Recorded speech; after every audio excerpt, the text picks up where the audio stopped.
Good morning students. SGR की online classes में आज हम कक्षा 10 की सांख्यिकी का बहुलक ज्ञात करना सीख रहे हैं, क्योंकि हम पहले माध्य और माध्यक ज्ञात करना सीख चुके हैं।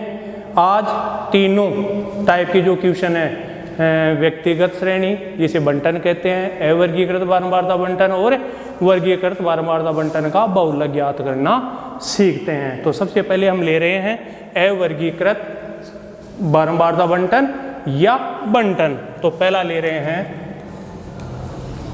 व्यक्तिगत श्रेणी जिसे हम बंटन भी कहते हैं। वह अवर्गीकृत बारंबारता बंटन का बहुलक। तो व्यक्तिगत श्रेणी जिसे हम बंटन कहते हैं और अवर्गीकृत बारंबारता बंटन का बहुलक ज्ञात करने का सूत्र एक ही होता है, और वो होता है ऐसा विचर जिसकी बारंबारता सबसे अधिक हो। तो ऐसा विचर जिसकी बारंबारता स्मॉल f का मान सबसे अधिक हो।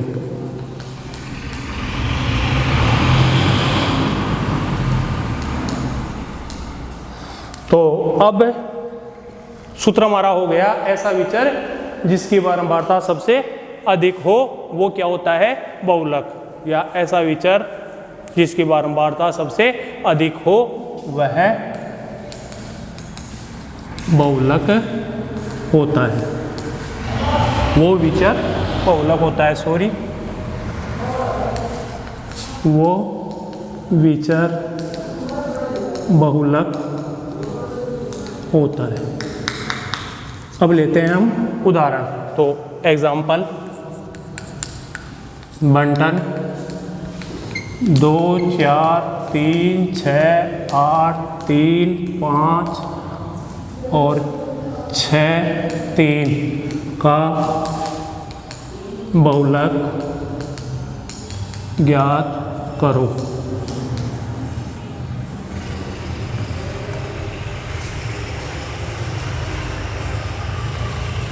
तो सबसे पहले हम दी गई बंटन है वो पंक्तिबद्ध है, इसे स्तंभबद्ध लिखते हैं।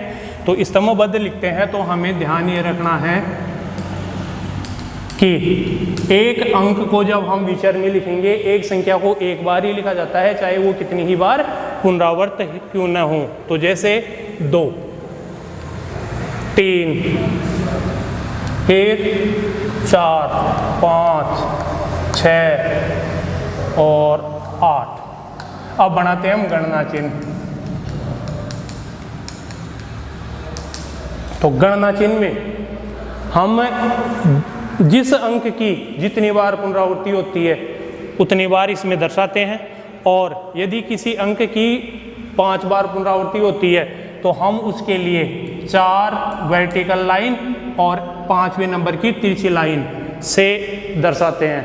और इसी प्रकार यदि किसी अंक की पुनरावृत्ति 9 बार हो तो 5 तो एज इट इज और 4 लाइन खड़ी वर्टिकल लाइन और फिर 10वें नंबर की को तिरछी लाइन से दर्शा देते हैं। तो गणना चिन्ह इस प्रकार बनाया जाता है। तो हम देखते हैं कि अंक 2 की पुनरावृत्ति कितनी बार हो रही है। तो हम यहाँ देख रहे हैं अंक 2 की पुनरावृत्ति 1 बार हो रही है, तो गणना चिन्ह हो गया 1। फिर हम देख रहे हैं 3 की पुनरावृत्ति कितनी बार हो रही है? 3 बार, तो 1, 2, 3। फिर 4 की पुनरावृत्ति 1 बार, फिर 5 की पुनरावृत्ति 1 बार, 6 की पुनरावृत्ति 2 बार, तो 2 स्ट्रेट लाइन खींच देते हैं, और 8 की पुनरावृत्ति 1 बार। अब यहाँ देखते हैं हम कि गणना चिन्ह प्राप्त हो गया। गणना चिन्ह बनाने के बाद हम बनाते हैं बारंबारता, और इन गणना चिन्हों को हम अंकों में लिख देते हैं। तो 1, ये हो गए 3, ये 1, ये 1, ये 2 और ये 1। अब हम इनका अंक बारंबारताओं का योग लेते हैं और देखते हैं जैसे योग लिया तो ये हो गया 4 2 6 और 3 9 कि ये अंक 9 बार आ रहे हैं कि नहीं।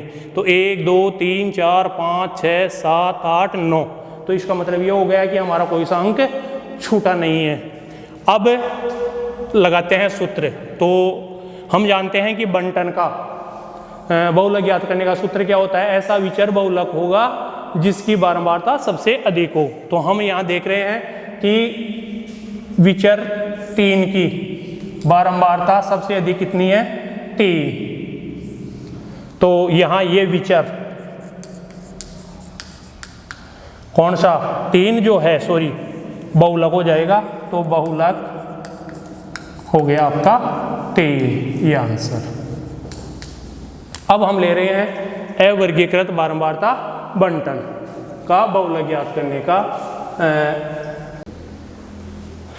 अब हम वर्गीकृत बारंबारता बंटन का बहुलक ज्ञात करना देख रहे हैं, उदाहरण के द्वारा समझ रहे हैं। तो मैंने एग्जाम्पल लिया,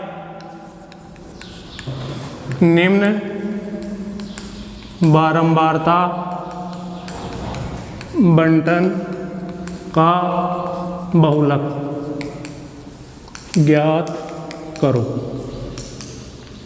तो इसके लिए आपके पास ये क्वेश्चन है, x और f 5 10 15 20 और 25 की फ्रीक्वेंसी 2 7 10 3 और 4। तो दिया गई जो बारंबारता बंटन है वो अवर्गीकृत बारंबारता बंटन है, और अवर्गीकृत बारंबारता बंटन का बहुलक ऐसा विचर बहुलक होगा जिसकी बारंबारता सबसे अधिक हो। तो बहुलक ज्ञात करने के लिए एक दी गई सारणी को जो पंक्तिबद्ध है उसको हम स्तंभबद्ध लिख लेते हैं। तो x और f, x में विचर है 5, फिर 10, फिर 15, फिर 20 और फिर 25, जिनकी फ्रीक्वेंसी 2, फिर 7, फिर 10, फिर 3 और फिर 4। अब हम लगाते हैं सूत्र। तो ऐसा विचर बहुलक होगा जिसकी बारंबारता सबसे अधिक हो। तो ऐसा विचर कौन सा है, 15, जिसकी बारंबारता कितनी है सबसे अधिक 10। तो बहुलक क्या हो जाएगा 15, ये इसका आंसर। इस प्रकार हम बंटन और अवर्गीकृत बारंबारता बंटन का बहुलक ज्ञात कर सकते हैं। अब हम ले रहे हैं वर्गीकृत बारंबारता बंटन का बहुलक ज्ञात करने का सूत्र, और फिर उदाहरण के द्वारा हम उसे समझते हैं। तो सबसे पहले सूत्र लिख रहे हैं। तो देखो, दूसरा फॉर्मूला हो जाता है वर्गीकृत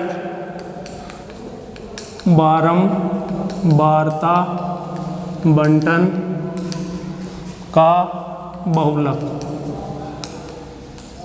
जिसे हम दर्शाते हैं Z से। और ये हो गया L plus F1 minus F0 बटा 2F1 minus F0 minus F2 into H, जहाँ स्मॉल l बहुलक वर्ग की निम्न सीमा, बहुलक वर्ग की निम्न सीमा। तो स्मॉल l जो है वो बहुलक वर्ग की निम्न सीमा को दर्शाता है, और स्मॉल f1 जो है वो बहुलक वर्ग की बारंबारता को दर्शाता है। तो बहुलक वर्ग की बारंबारता, और f0 जो है वो बहुलक वर्ग से ठीक ऊपर वाले वर्ग की बारंबारता को दर्शाता है। तो f0 बहुलक वर्ग से ठीक ऊपर वाले वर्ग की बारंबारता। F2 बहुलक वर्ग से ठीक नीचे वाले वर्ग की बारंबारता। तो F2 बहुलक वर्ग से ठीक नीचे वाले वर्ग की बारंबारता। और स्मॉल h वो होता है बहुलक वर्ग का वर्ग अंतराल, बहुलक वर्ग का वर्ग अंतराल। और वर्ग अंतराल ज्ञात करना, हम जब वर्गीकृत बारंबारता बंटन का माध्यक ज्ञात किया था तब देख चुके थे, और मैं यहाँ फिर डाल देता हूँ वर्ग अंतराल ज्ञात करने का सूत्र। तो वर्ग अंतराल ये होता है वर्ग की उच्च सीमा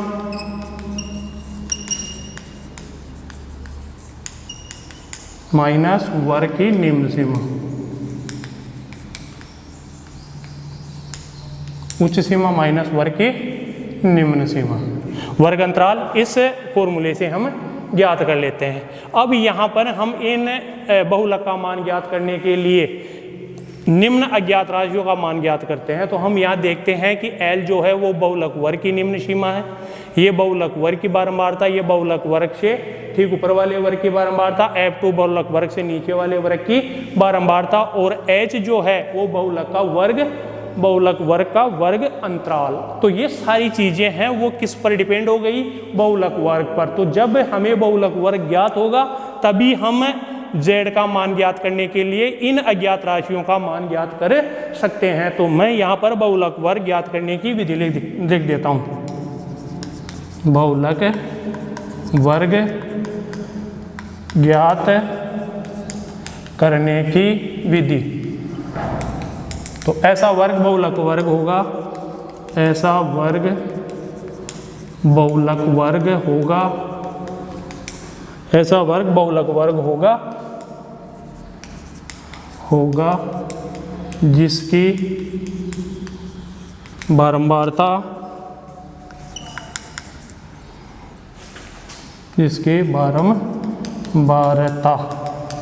सबसे अधिक हो।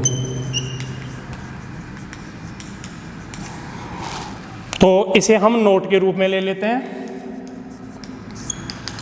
बहुलक वर्ग ज्ञात करने की विधि क्या होती है कि ऐसा वर्ग बहुलक वर्ग होगा जिसकी बारंबारता सबसे अधिक हो। तो बहुलक वर्ग ज्ञात करने के बाद हम इन अज्ञात राशियों का मान ज्ञात कर लेते हैं और फिर सूत्र में रख करके और बहुलक ज्ञात कर लिया जाता है। तो अब हम इसे उदाहरण के द्वारा समझते हैं।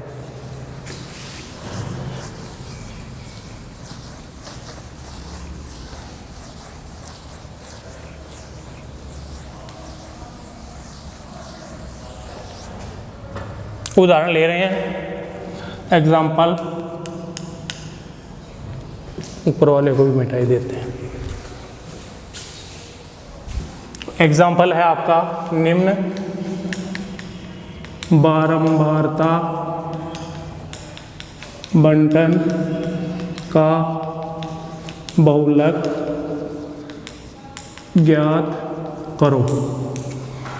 निम्न बारंबारता बंटन का बहुलक ज्ञात करो। तो जो आपके पास बारंबारता बंटन दी गई है वो ये है, वर्ग और फ्रीक्वेंसी f, 0 से 10, 10 से 20, 20 से 30, 30 से 40 और 40 से 50, जिनकी फ्रीक्वेंसी है 5, 2, 7, 3 और 1। तो दी गई सारणी वर्गीकृत बारंबारता बंटन है और वर्गीकृत बारंबारता बंटन का हमें बहुलक ज्ञात करना है। तो बहुलक ज्ञात करने के लिए सबसे पहले दी गई सारणी जो पंक्तिबद्ध है उसे हम स्तंभबद्ध लिख लेते हैं। तो वर्ग और उसकी फ्रीक्वेंसी f, वर्ग में 0 से 10, 10 से 20, 20 से 30, 30 से 40 और 40 से 50।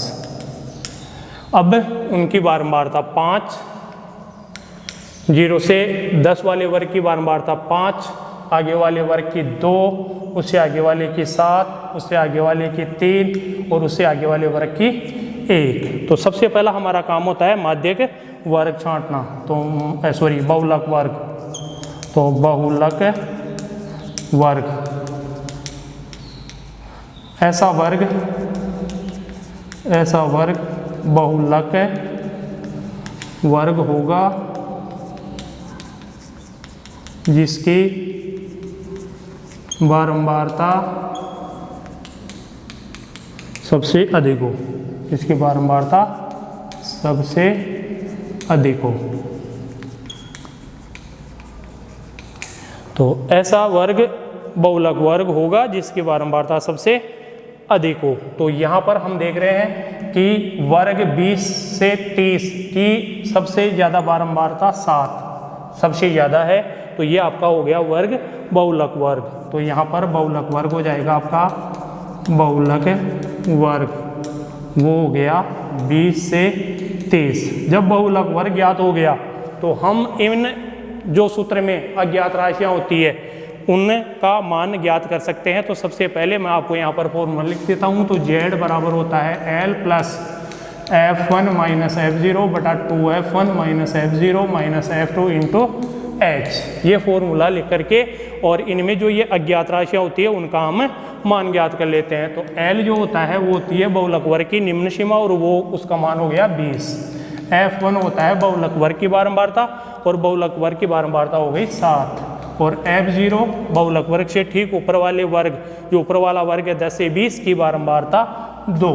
और F2 बहुलक वर्ग से ठीक नीचे वाला वर्ग जिससे की बारंबारता कितनी है 3, तो वो हो जाती है F2 3। और H बहुलक वर्ग का वर्ग अंतराल, वर्ग की उच्च सीमा माइनस वर्ग की निम्न सीमा, तो 30 माइनस 20 इज इक्वल टू 10। ये मान हम इस फॉर्मूले में रख करके और बहुलक का मान ज्ञात कर लेते हैं। तो z बराबर L 20 plus F1 7 minus F0 2 बटा 2 into F1 7 minus F0 2 minus F2 3 into H 10। तो z बराबर 20 प्लस 7 में से 2 को उठाया तो 5 बटा, पहले कोष्टक सरल होगा तो कोष्टक को खोलते हैं तो 2 7 से गुणा होकर के 14 और ये दोनों समान चिन्ह होने के कारण जुड़ जाएंगे, तो माइनस का 5 इंटू 10। तो z बराबर हमारा आ गया 20 प्लस अंश 5 10 से गुणा हो जाएगा तो कितना हो गया 50 और इसमें से ये कट जाएगा तो ये आ गया 9। अब हम ले लेते हैं इसका लघुत्तम। तो यहाँ पर z बराबर यह हमारा मान आ गया 20 बटा 1 प्लस 50 बटा 9। तो z बराबर लघुत्तम हो गया 9। हर का लघुत्तम में भाग देते हैं तो 1 का 9 में भाग दिया, 9 बार गया। 9 को अंश से जो भागफल आता है उसे अंश से गुणा कर देते हैं, तो 9 को 20 से गुणा करेंगे तो 180 प्लस 9 का 9 में भाग देते हैं, 1 बार गया। 1 को 50 से गुणा करते हैं तो 50। अब z बराबर दोनों को जोड़ेंगे तो 0 8 और 5 13 1 1 2 बटा 9। अब 230 में हम 9 का भाग दे देते हैं, तो 230 में 9 का भाग 9 दूने 18, घटाने पर 5, 9 पंजे 45, घटाने पर 5 उतारी एक्स्ट्रा 0 10 मान लो, तो फिर 9 पंजे 45 5। इस प्रकार आपका z आ जाएगा 25.555। और z का मान ज्ञात करने के लिए हम दशमलव के बाद के 2 ही अंक रखते हैं। यदि दशमलव के बाद का तीसरा अंक 5 या 5 से अधिक हो तो तीसरे अंक को हटाकर पूरी संख्या में हम 0.01 जोड़ देते हैं। तो यहाँ हम देख रहे हैं कि तीसरा अंक 5 से बड़ा है, तो इसको उठा करके और दी गई संख्या में 0.01 जोड़ने पर हमारा जो मान प्राप्त होता है वो होगा 25.56। ये आंसर